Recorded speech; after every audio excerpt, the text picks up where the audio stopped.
บ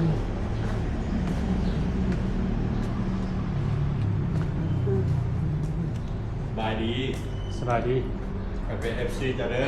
ฮะแม่นว่ะ แม่น มาแต่ใส่เนาะ นั่นเมียมา โอ้ แต่ สบายดีสบายดี เท็กซัสเลย โอ้มาแต่เท็กซัส นะ อย่า โอ้ มาหาที่อยู่ได้กันย้อนเบิ่งสองเจ้าหั่นแหละยังก็ได้ แม่นวะ เซาอยู่นี่ ว้า ขอ ว โทษเจ้าชื่อหยัง ซื้อโจ โจ เออ โจโจ คน มาจา บ้าก น ไหน นอก เออโจคนบ้านนอก ไอ้ come on I'll take picture of you โอ้สบายดีดีใจที่ได้รู้จัก ดีใจขึ้นกันนะ มาโดนแล้ววันไหน ตามมาหาหยวมมานี่ก็มาแต่วันที่สี่ มาได้เมืองไงดิ ที่ออมกรุงเทพไปเดียวนี้ ชีGotcha โอ้เที่ยวไปกรุงเทพ เราไปกรุงเทพที่ไปเที่ยวอยู่เพิ่งสัก3 มื้อ สิกลับมาอยู่ป่ะ บริกลับอเมริกาแล้วเป็น โอ้กลับอเมริกาเลยโอ้เจ้าซื้อยังก็ ชื่อเจมส์ ซื้อเจมส์ นะ ใครซื้อโจ ยินดีถูกจ้ะ โจโจมาแต่บ้านน้องเหรอ เขาอยู่เฟรนโน กูได้ตาม YouTube เออ เห็นคนมันนอกเอาไปเที่ยวกับพวกกันนายรัฐนายเลิศมา เออ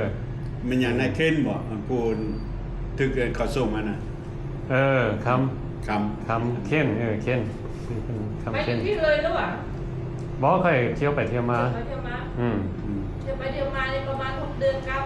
3 เดือนครับ ประมาณอยู่ประมาณ3-4 เดือนแล้วก็กลับไปแล้วก็เที่ยวไปเที่ยวมาแหละ อ่า อืม มีไทยยังเนาะ อืมยังบ่ได้รีไทร์เออ อ๋อกันมา3-4 เดือนกันเดินมาลิไทยยังแล้ว กับรีไทร์ครับแต่ว่าเฮาบ่ได้อินคัมเด้บ่ได้อินคัมรีไทร์แม่นแค่นั้นเฮาก็แบบมีพออยู่พอกินเฮาก็ โอเค แบบนี้แหละบ่ได้ไปเป็นรายการดิเป็นยังไงมาบ้านเฮาคักอยู่บ่ โอ้การข้างกันแล้วมาเล่นมาเที่ยวเนาะ มาทุกปีบ่ ในช่วงนี้มาทุกปี โอ้อืม คือมาน้ำโบสถ์น้ำเชิดแดนนะว่าเขาไปช่วยเหลือคนอยู่ทางเมืองหลวงพุ่นน่ะ โอ้ ว่ากันโรงเรียนเด็กกำพร้าเด้มัธยมเชียงแมนแถวเชียงแมนแถว เออ ห้วยแค่ขึ้นเมืองเหนือ เออ ไปช่วยกับเจ้า เมื่อไหร่ยังหลดสบาย โอ้มานี่มาเป็นกลุ่มป่ะ อ่า หรือว่ามา ก็จะบอกกรุ๊ปกับแม่เนี่ยมี4 คนน่ะอาจารย์เด้กับเมียเพิ่นก็ โอ้ ค่อยดี อืม แต่มาเอาทีมอยู่พี่เด้ เออ ทีมมาจากต่างแขวงเนี่ยคือ ตามหลักเนี่ย อืม มันน่ะโอคลาโฮมาอาร์เคนซอส์พวกนั้นก็มาห่วมเด้ โอ้ ก็มาพบกันอยู่รวมกับบางนั่นก็ออกไป เป็นเสื้อนี่ยัง เชิร์ชแบปติส แบบพิเชอร์โอ้คนลาวกันหลายแน่นอนแบบพิเชอร์ หลายอยู่ หลายคนอยู่เนี่ยคนรู้จักนะช่วงหลายท่านก็ถามอยู่โบสถ์แล้วแม่นกู้หมดแหละส่งเราบ้านนอกกว่าอีกนะคนรู้หลาย โบสถ์อยู่เท็กซัสเนาะอยู่รัฐเท็กซัส Texas ได้ อยู่ดัลลัสเนี่ยดัลลัสฟอร์ดเวิร์ดมันอยู่บางกลางนะ โอ้คนลาวเขากันหลายได้อยู่ขนาด ตอนแรกก็แน่นอยู่ ยามบุญปีใหม่บ่ให้เว้าละ โอ้สกินอนะ แต่ว่าใหญ่สุดล่ะเบิดอเมริกาเนาะ แม่ บุญปีใหม่เพิ่นเฮ็ดโอ้คักหลายเคย แกถ่ายอยู่ YouTube มันไปออกบ่ได้นั่นดอกอันนี้น่ะบ่ได้อันนั้นสมัครกินเงินกินค้ำอย่างนะมีแต่เฮ็ดแล้วก็ออกไปซื่อ โอ้ ๆวันนี้ว่าสิสมัครกินเงินกินค้ำก็เฮ็ดบ่เป็นนะ มีซ่องบ่เจ้า มี ซ่องอีหยัง ซ่องบอนเอเวนเจอร์ Born Adventure โอ้ Born Beat B O R N B O N D O B O N D Bond โอเค James Bond โอ้ James Bond ซื้อกับซื้อ James อีก ซื้อ มา ซื้ นี่ อสิเจมส์ โอ้กานั่นแม่สมัครอัน สมัครกู เจ้า เป็ มี น จัก subscriber อะไรบ้างใส่สินั่นให้ เฮ็ดลินซื่อ สินเล่นในหัวไปสิน ค่อยเฮ็ดเล่นค่อยก็เฮ็ดเล่นคือกันนะค่อยบ่ได้จริงจังนะ นี่บอลเอเวนเจอร์ โอ้ เป็นภาษาไทยกับบอลผจญภัย เป็นเยอะโอเคchannel โอเดดีโซปีมาหามาพ่อพระเอก โอ้ย ไม่ได้อันนั้นลงไปก็ได้ โอ้ดีแหละโอเคโอ้เฮ็ดไปเรื่อยๆก็โอเคบ่แล้วบ่ท่านได้สมัครนี่ เฮ็ดสมัครจังได๋ เจ้าเฮ็ดไปเรื่อยๆโลดเพราะว่าจะต้องการ 1,000 subscriber เฮาได้หลายแล้วมันเข้าจังงั้นส่ง information มา เอาได้ฮอด 1,000 แปลว่าโอเคแล้วเพราะว่าหลายคนได้ทีนี้หมู่ข่อยก็มาแต่พุ่นนะแล้วก็ที่พวกเขาเจ้าถูกส่งมาอย่างแน่เขาเจ้ามาเฮ็ดอันนี้เขาเจ้ากันได้เลยนะ สบายดีพี่น้องของFC ของคนบ้านนอกที่ว่าได้เบิ่งได้ชมอยู่ในขณะนี้บอดเอเวนเจอร์ก็มาฝากสื่อฝากเสียงน้ำเพิ่นนี่แหละอยากเป็นลูกแรงตีนมืออหย่าง ก็ขอ FC ทั้งหลายก็เบิ่งแยงนี่เด้อพี่น้องเบิ่งแยงกันบอดเอเวนเจอร์นี่เด้อกำลังสิเปิดใหม่กันแม่น อันนั้นก็ได้ฝากเนื้อฝากตัวนี่เด้อพี่น้อง FC คนบ้านนอก โอเคนะ สบายดี เป็นกลับมาประเทศลาวเนาะมาเฮ็ดบุญ มาเฮ็ดบุญทางศาสนาได้หั่นแหละเอาของความหักก็จะว่านำความหักจากพี่น้องทั้งพุ่นมาให้พี่น้องทั้งพี่ โอ้สิได้เฮาบ่ได้ไปเห็นเลยเนาะ เนาะกันไปนำกันกันดีแล้ว ขึ้นเมืองฮอดเมืองจีนในงวดนี้นะไปฮอด12พันนา โอ้อยู่พุ่น3คืน2คืน3คืน ไปหลายบอนเนาะดีได้มาเห็นบ้านเฮาอันได้รู้สึกว่าจังได๋ได้มาเห็นบ้านเฮานี่ได้มา โอ้ก็รู้สึกว่าแตกตาหลายเนาะตะกี้เฮามามันก็ยังอันนั้นอยู่เดี๋ยวนี้มาก็เจริญหลายแล้ววันใดบนไปมันมาโดยเฉพาะในช่วงนี้ลงไปทางใต้นี่นึกว่ายากเมื่อก่อนเดี๋ยวนี้สบายเลยเดี๋ยวนี้ฮอดท่าแขกตับเลยสบายเนาะเดี๋ยวนี้บ้านเมืองเฮาก็สะดวกสบายทางก็เที่ยวง่ายละสิขึ้นหลวงพระบางก็ขี่รถไฟประเดียวก็ฮอดขี่รถไป2ชั่วโมงฮอด2ชั่วโมงฮอดอยากลงใต้ก็ขึ้นรถเมล์สบายไปหลวงพระบางก็ไปกลับสบายวังเวียงนี่บ่ว่าแหละมันใกล้ๆนึงอันนี้นะขี่รถชั่วโมงนึงก็ฮอดเที่ยวเมืองเฟืองไปนอนยันคืนนึงนอนวังเวียงคืนนึงท่านผู้ใดยังบ่ทันได้มาเห็นเนาะบ้านเฮาบ้านเกิดเมืองนอนเดี๋ยวนี้พัฒนาหลายแล้วก็หลายสิ่งหลายอย่างมาได้แล้วในช่วงนี้ความสวยงามก็ยังมีหลายเนาะโอ้ธรรมชาติเฮายังอุดมสมบูรณ์อยู่แม่นทำยังก็เอาไปนะทำที่เขาเจ้าเปิดใหม่มันทำมันปลาเสื่อมอยู่ท่าแขกโอ้งามแม่นว่ะแม่นงามกว่าทำทั้งหลายเลยโอเคตัวนี้เคยก็ได้ยินกันคนเว้าให้ฟังอยู่แกจะได้เที่ยวมาเรื่อยอยู่สละเวลามานั่งคุยกันโอ้บ่เป็นหยังค่อยก็บ่ได้มีหยังเด้มานี่ก็อยู่แบบนี้แหละอยู่แบบธรรมดาเฮาก็บ่ได้แบบเฝ้าฟังสิไปเฮ็ดนั่นเฮ็ดนี่ก็อยู่แบบธรรมดาอันบางคนคิดว่าค่อยมานี่แบบมาท่องเที่ยวก็บ่แม่นว่ามาท่องเที่ยวได้เฮาแบบมาอยู่มาอยู่แบบอันบ้านเฮานี่ล่ะแบบเดี๋ยวนี้เคยก็อาศัยอยู่ตามโฮเทลไปซื้อฉะนั้นไปเช่าบ่สิบ่ถูกกว่าบ่ไปเช่าแบบซับเป็นหลังเลยนี่มันก็เกิน50ดอลใจได้ยินตัวเขาว่าเมื่อวานก็แม่นมันก็ถูกขึ้นกับแบบบอนที่เฮาอยู่บางบอนก็แพงค่อยมาเห็นแบบบางอันเฮือนน่ะนะห้วย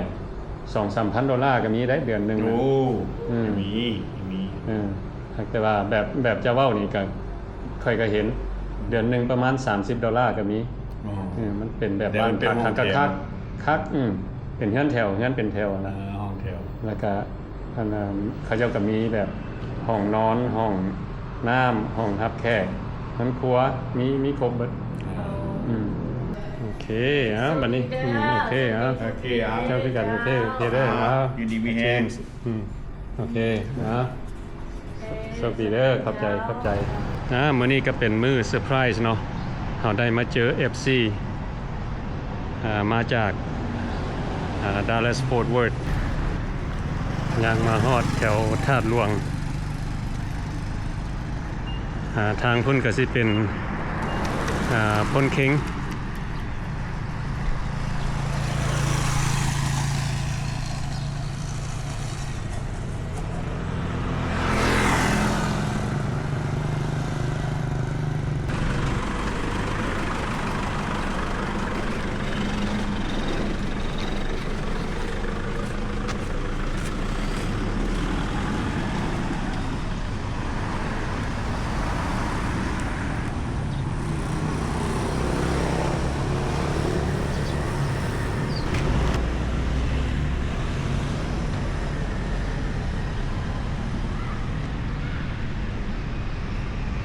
วัดหนองบอน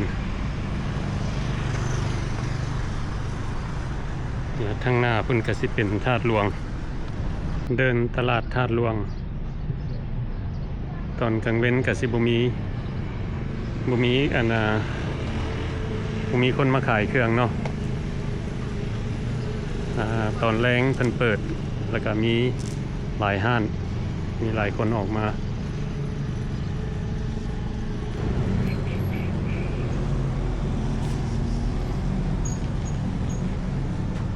อย่างนั้นเนาะดิ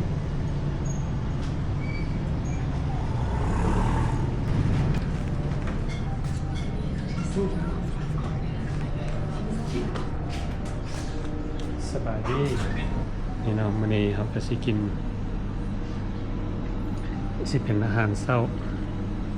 สิมีข้าวจีกับกับแกงลูกชิ้นกับคาปูชิโน่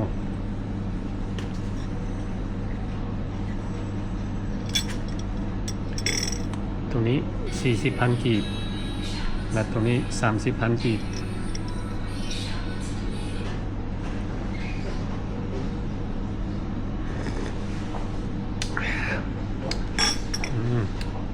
ครับดูนี่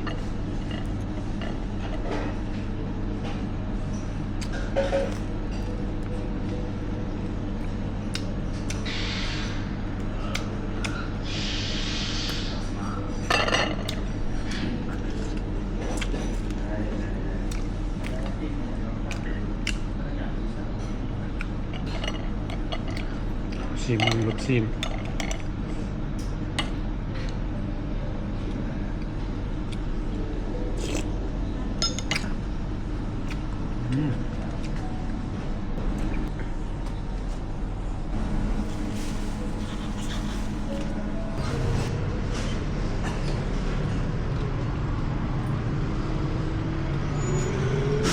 มื้อนี้เขาก็ได้ออกมากินร้านอาหารหรูหราหน่อยนึงเนาะ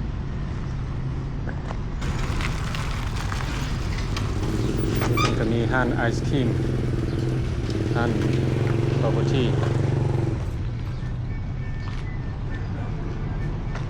อันนี้ก็สิเป็นร้านที่มีชื่อเสียงดังมิกซู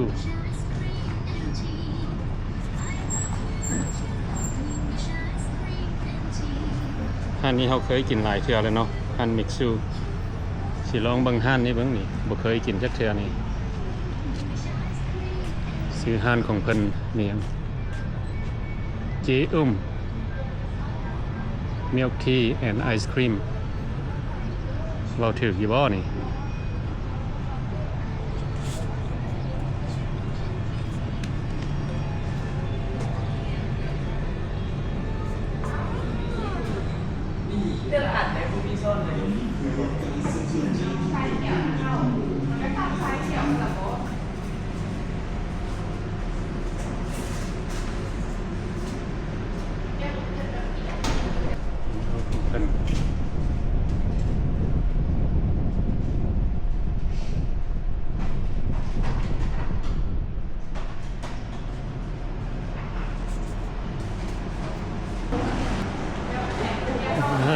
า 8,000 กีบอยู่ห้านเจไอศครีม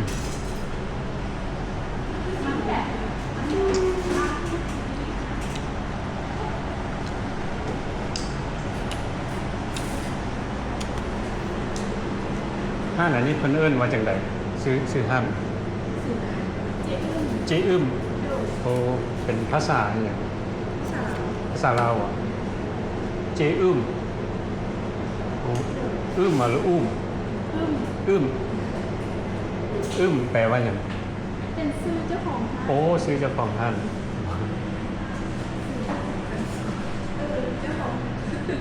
โอ้นึกแบบอันนั่นเนาะโอเคเข้าใจเด้อโอเค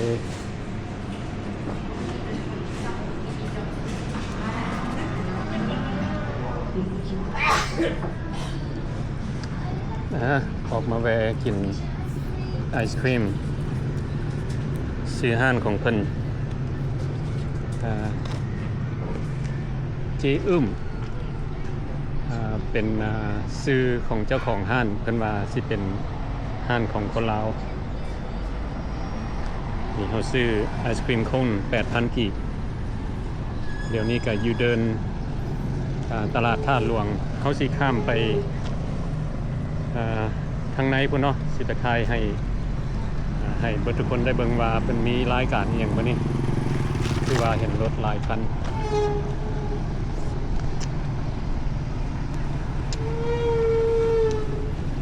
มีรถท่องเที่ยวมาหลายอยู่ทางนี้พ่อค้าแม่ค้าเพิ่นกำลังเตรียมเพราะว่าตอนแรงเป็นสิเปิดบริเวณนี้เนาะสิมีหลายห้านสิมาตั้งอยู่นี่ตอนแรงเพิ่นก็เปิดแถว 6 โมงพุ่นล่ะเนาะเดี๋ยวนี้กำลังหาก็ฮอด 1 โมง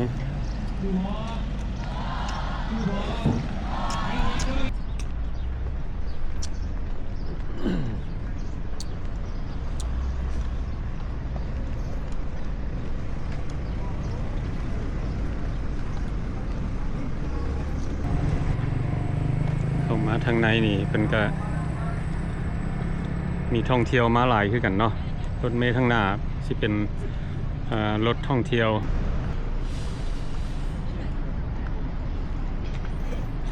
มีนักท่องเที่ยวมาหลายเด้อแต่ละมือนี่ทุกมือมีคนมาจากต่างประเทศอันนี้แหละประเทศลาวเนาะมีหลายสิ่งหลายอย่างที่สวยงามประเทศลาวก็สิเป็นประเทศที่เห็นให้คนติดใจเนาะที่จับใจหลายคนแต่ละปีก็มีหลายคนมาจากหลายประเทศมาเบิ่งมาชมเนาะอยู่ประเทศลาวนี่เป็นกระคายมักไหมอันนี้สงสัยสิเป็นประเทศฝรั่งอย่างพวกเรานี่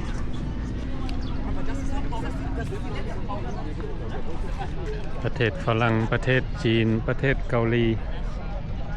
นี่หลายเป็นตะเสาอ่อนเนาะประเทศลาวนี่โมเมนต์ธรรมดาเด้อประเทศลาวนะเพิ่นมีหลายสิ่งหลายอย่างเนาะที่เฮ็ดให้หลายคนอยู่หลายประเทศอยากมาเบิ่งอยากมาชมความงามเห็นเนาะเป็นวัดเพิ่นก็งามหลายวัดธาตุหลวงแล้วก็พระธาตุหลวงเพิ่นก็งามเบิ่งแบบบ่มีเบื่อเลยเนาะ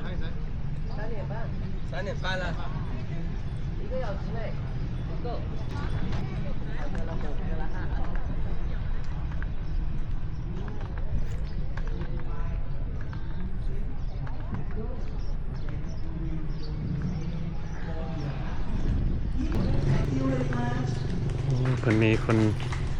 เว้าเป็นภาษาอังกฤษเนาะสงสัยมาจากอเมริกาบ่จักนี่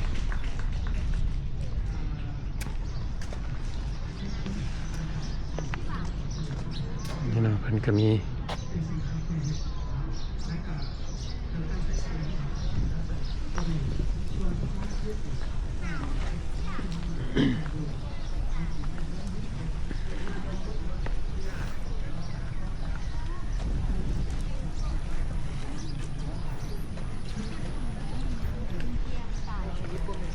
เขาก็เป็นวัดพันงามหลาย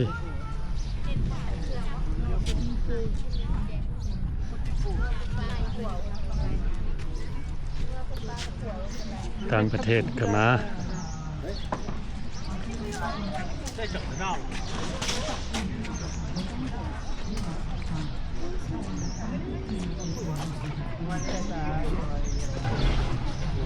โอ้ยนี่อากาศดีหลายมีลมพัดเย็นนี่นะครับมาเป็นทางที่แบบใกล้เก่าได้คำล่าครับ สบายดีสบายดีมาแต่ใส่เนาะ มาได้คุยตายได้ไงบอกไอ้คนลาวอ่ะคนไทย คนลาว คนลาวเขามาได้ใส่เขามาตรงเฮียน โอ้ยืนนี่เนาะ เนียน กินเดียงโอ้เรียกว่าคนมาแต่ต่างแขวงโมเมนต์เนาะ รวมแต่ทั้งต่างแขวงทั้งในเฮียงเนี่ยถ้าอยากมาเข้าก็เรามาเข้าน้ำไอ้เพิ่นเด้อนี่นะ ถ่ายเลย เราจะงาม งามเบิดทุกคนนี่แหละคนลาว เมายากคือแล้วตั้งเป็ด มองแล้วเขินแล้ว สบายดีเด้อเบิดทุกคนสบายดี มาติ๊กต็อกซ่องติ๊กต็อกอะไรเด้อ โอ้ซ่องอีหยังซื้อโอเค มีคนติดตามโมเมนต์หักก็ตั้งเลยได้2-3 ปี เศษทุกคนค่ะ สู้ตัวคน ให้มาเที่ยวหมอ กันละมาเที่ยว มาเที่ยวแข่ง มาแต่อเมริกา รัดอ่ะ รัฐแคลิฟอร์เนีย ออแคลิฟอร์เนีย คนเราอยู่ได้เนาะอันนี้ หลายคนลาวอยู่คน ที่ ลาว โดนแล้วมาอยู่ด้วย อยู่แต่น้อยคนละไอ้มาเที่ยวสั้นๆอีก มา อะ เที่ยว ตัวสนใจเอาหมูเข้าไปยืนน้ำบอก ฮะ ไอ้สวดก่อนได้เมียบ่ โสดหัวก็สวดได้ก็สวดได้ โอ้ยินดีที่ได้หูจักเด้อแต่ว่าอันอยู่นครหลวงเวียงจันทน์นี่เบิดเนาะ แม่ ทางคนโลกผาบาง โอ้คนหลวงพระบางมาเรียนหนังสือบ่โอ้อันมื้อนี้เพิ่นเฮ็ดรายการนี้อย่างนี้นะ อ๋อพวกเรามาเห็นทัวร์ไกด์นำเที่ยวฝึกอบรมไกด์นำเที่ยว โอ้ จะรักภาษา แบบพาคนมาเที่ยวบ่ โดยแมนเป็นทัวร์ไกด์ โอ้เห็นเพิ่นอันเว้าอันภาษาอังกฤษบางอย่างนี่เพิ่นมีคนมาจากอันมาแต่ไสอเมริกาบ่ โอ้พวกเราซ้อมเป็นแบบทัวร์ไกด์อังกฤษ เป็นไกด์ไทย ไกด์ฝรั่งไกด์จีน โอ้ ซ้อมขึ้นแต่ละคน อันนี้แบบเป็นการฝึกซ้อมซื่อๆเนาะ โดยการฝึกซ้อม โอ้ แต่ว่าในลงสถานที่ตัวจริง โอ้ คือตอนลูกค้าเนี่ยนะคนเจ้าไปเที่ยวกันหลายๆเดือนถ้ามาเที่ยวกับติ๊กต็อกหาไกด์อันนี้ได้ไกด์อันนี้สาไกด์รีเจิร์นอันนี้กับคนละภาษาเลยเนาะอันนี้ก็จะเป็นภาษาแบบอันอย่างก็ สร้างกิจ อังกฤษ โอ้ อันนี้ก็ภาษาอังกฤษ ภาษาอังกฤษ เราจะอยู่ประมาณ7ภาษาแต่ว่าเขาจะเลือก โอ้ดี ก็ไปเรื่อยเนาะมา มา เที่ยว เดิม คน มา เดียว เดิม มาคนเดียว หาคนกลับนำดู บ่ไอเที่ยวมาตลอดมาปีหนึง2เทื่อมาบ้านเฮา บางเดือนมาเจอครูหาอีหยังประมาณนี้ก็ว่ากันไป บ่ไอมาเที่ยวมาเที่ยว เรื่องโสด ฮะโอ้มีแต่คนโสดตัวนี่อยู่นี่ สุดเหมือนแท็กกู อ๋อ คูณ2เลยจ้ะ วันนี้ก็มีคนออกมาหลายเนาะ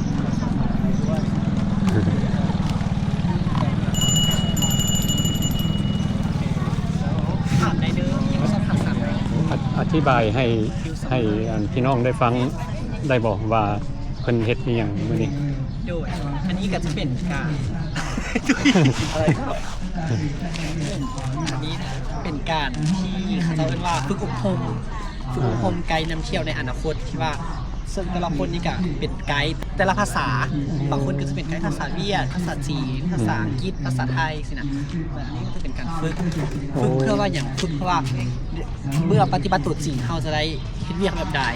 ขั้นตอนจังใดวิธีทำลูกค้าจังใดวิธีแก้ไขสภาพหน้าจังใดแก้ไขปัญหาจังใด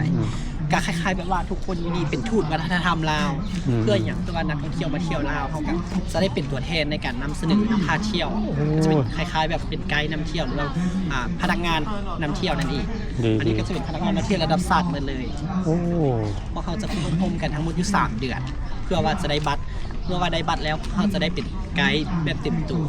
ถ้าบ่มีบัตรก็คือยังเป็นไกด์บ่ได้เพราะว่าประเทศลาวเดี๋ยวนี้กฎหมายเรื่องการท่องเที่ยวมันจะเคร่งครัดขึ้นหลายเพราะว่าเพิ่นถ้าอยากมาเป็นไกด์ก็คือต้องได้ฝึกอบรมก่อนต้องได้เรียนก่อนต้องได้จบก่อน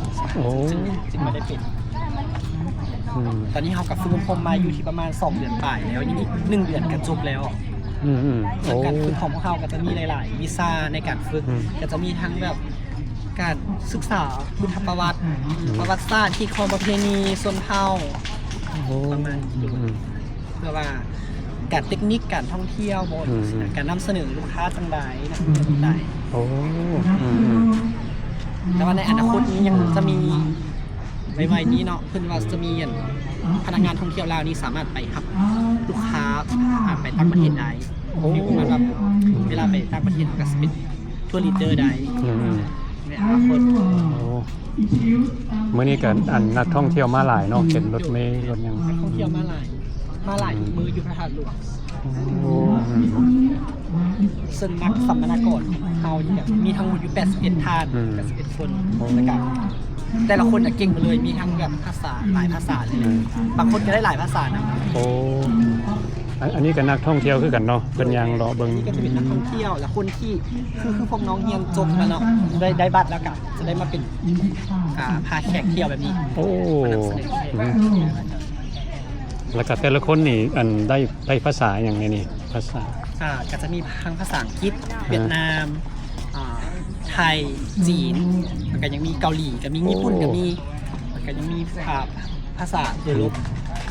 สำหรับน้องนี่ได้จากภาษานี่ ของเขาหลักๆเขาอันที่เขากกสมัครมาเรียนคือเขาเป็นไกด์ไทย โอ้ ไกด์ไทยก็จะหับท่องเที่ยวนักท่องเที่ยวไทยแต่ก็เขาสามารถหับนักท่องเที่ยวสายภาษาอื่นก็ได้ถ้าสมมติมันขึ้นกับเทคนิคของเขาว่าเขามีสกิลภาษาได้ประมาณไหน โอ้โอเคแต่ว่าภาษาอังกฤษนี่เจ้าก็ได้เนาะ ปิตรบีด โอเค เก่งหลายหมู่เฮานี่เก่งเลยภาษาอังกฤษ โอ้ขอถามกันด้วยสินะ โอ้ยเพิ่นมาฝึกอันนี้คนนี้หันกำลังฝึกซ้อมอยู่เพราะว่าต่อไปจะเป็นคิวของเราในการเข้าสอบสิ่งอันนี้ก็จะเป็นการสิ่งเลยจะเฮียน1 มื้อแล้วก็สิ่ง1 มื้อ โอเค and hello what is your name Hello, my name is Jenny. Oh Nice to meet you. nice to meet you too and how old are you 21 years old. 21 oh Yeah. are you still in school Yes, right now we are still at school because we study to be a tour guides. oh okay that's nice Yes. it's here in Vientiane Yes, in Vientiane. oh Yeah. So it's like this. yeah so right now it's training only right Yes, it's training to be a tour guide. oh It should help company and dance contacts are to be tour guides. oh Yeah. wow you speak good English Thank you. yeah A little. no you speak good English that's โสด good เด้อเราโสดแล้วผู้ชายทางอเมริกาเนาะสนใจเซิร์ฟพวกเขาไปเที่ยวได้เรื่องห้องกับพาเที่ยวเนาะเอนเตอร์เทนได้ Okay, thank you so much for explaining. Okay, thank you. Okay.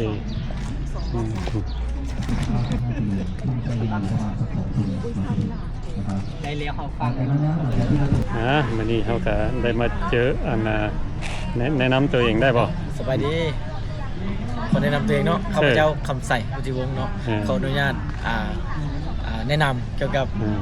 พระธาตุหลวง เพราะว่าเขามาเล่นพระธาตุหลวงหลายเทื่อเขาก็ยังบ่ฮู้เรื่อง history เรื่องประวัติของเพิ่นนะให้เจ้าเป็นแนะนำ ท่านวันนี้จะแนะนำละเอียดเนาะเกี่ยวกับเรื่องที่ไปที่มาของพระธาตุหลวงเวียงจันทน์เนาะที่จริงพระหลวงเวียงจันทน์นี่ตัวใหญ่นี่มันจะมีตัวใหญ่แล้วก็ตัวน้อยเนาะคือสร้างสองระยะคือตัวน้อยท่านอยู่ทางในพระธาตุหลวงใหญ่นี่มันจะมีพระธาตุหลวงน้อยที่ว่าสร้างขึ้นในสมัยเกินว่า300 ปีก่อนคศหรือว่าอยู่ในศตวรรษที่3ก่อนคศเนาะซึ่งในพระธาตุน้อยท่านจะบรรจุเกินว่าบรรจุอัฐิของพระพุทธเจ้าเนาะอัฐิในส่วนที่ว่ากระดูกหัวเน่านะของพระพุทธเจ้าท่านอยู่ในท่านและตัวนี้นี่ก็จะมีเขาเชื่อว่ามันจะมีของพระธาตุน้อยนี่มันจะมีเรียกว่าเสาอโศกอยู่หนึ่งเกี่ยวพันกับพระธาตุตัวนี้ถือว่าเป็นพระธาตุน้อยสร้างในสมัยนั้นแล้วตามที่ว่าสันนิษฐานว่าเป็นผู้ที่สร้างนั้นเป็นพญาบุริจันทร์เนาะบุริจันทร์ประสิทธิศักดิ์ผู้ที่ว่าเป็นพญาปกครองเมืองเวียงจันทร์ทั้งดินหรือว่าเขาเรียกว่าบุริจันทร์รวยแล้วก็ชื่อนครหลวงเวียงจันทร์ชื่อเวียงจันทร์นี่ก็มาจากชื่อของเพิ่นชื่อบุริจันทร์ซึ่งเขาจะมีเมืองจันทบุรีบ่แล้วก็เมืองศรีสัตนาคเมืองศรีสัตนาคกับที่พันกับนาคเพราะว่าบุริจันทร์นี่เพิ่นมีน้องคักหรือว่าน้องสายเป็นนาคแต่ในเมืองนี่ก็ติดพันกับนาคคือกันและจนมาฮอดปี1560เนาะในสมัยพระเจ้าสัญญาเสถาธิราชที่ในสมัยรัชกาลช้างแล้วเพิ่นย้ายนครหลวงของอาณาจักรล้านช้างอยู่เชียงดงเชียงทองหรือว่าหลวงพระบางนะเนาะอันในปี1560มันมาเวียงจันทร์พี่เนาะหลังจากนั้นเพิ่นจะค่อยได้สร้างพระธาตุหลวงตัวใหญ่นี่ขึ้นเพื่อกวงพระธาตุน้อยหั่นแล้วก็สร้างพระธาตุหลวงตัวนี้ก็เพื่อเป็นสัญลักษณ์ของเหล่าล้านช้างแล้วก็เป็นบ่อนที่ว่าเต้าโฮมกรมสมัคคีของเสื้อของชาวพุทธในสมัยนั้นแล้วนอกจากวัดนอกจากพระหลวงนี่ก็ยังมีหลายๆวัดที่เพิ่นได้สร้างบ่ว่าจะเป็นหอพระแก้วบ่เนาะแล้วก็เป็นวัดตื้อวัดแปลงมีต่างๆสร้างอันนั้นเพิ่นก็สร้างมาหลายปีแล้วเนาะแต่ว่าตัวนั้นที่ว่าก็ถูกทำลายหมดเนาะเหลือแต่วัดศรีสะเกษที่สร้างโดยเจ้าอนุวงศ์ในปี1718ก็ตัวไม้นี่ก็เป็นการปฏิสังหรณ์ขึ้นมาใหม่อันนี้เป็นเรื่องราวของพระธาตุหลวงที่ไปที่มาของมัน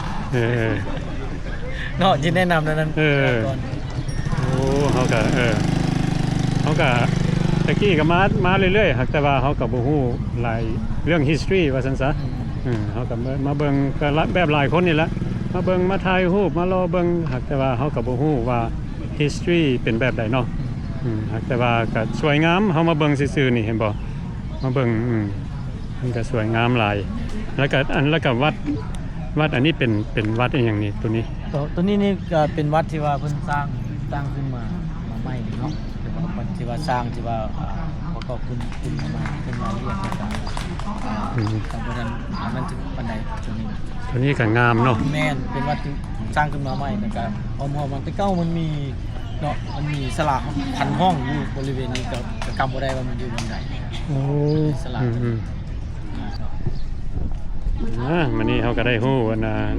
history หน่อยนึงเนาะจากเกี่ยวกับพระธาตุหลวงคำไซเพิ่นก็ได้อธิบายให้พอเขาฟังเนาะจังใดก็ขอบใจหลายๆเด้อที่ได้ว่านี่เป็นข้อมูลคร่าวๆที่ว่าแนะนำถึงรายละเอียดแท้ทางใดอันใดเป็นอันใดนะฮะมันก็จะมีรายละเอียดเพิ่มเติมหลายอย่างและวิธีบูชาเพิ่นว่าในเรื่องอะไรโอเคขอบใจหลายๆเด้อมื้อนี้เฮาก็ได้ออกมาย่างเล่นแถวพระธาตุหลวงแล้วก็ได้มาเจอหลายคนเนาะ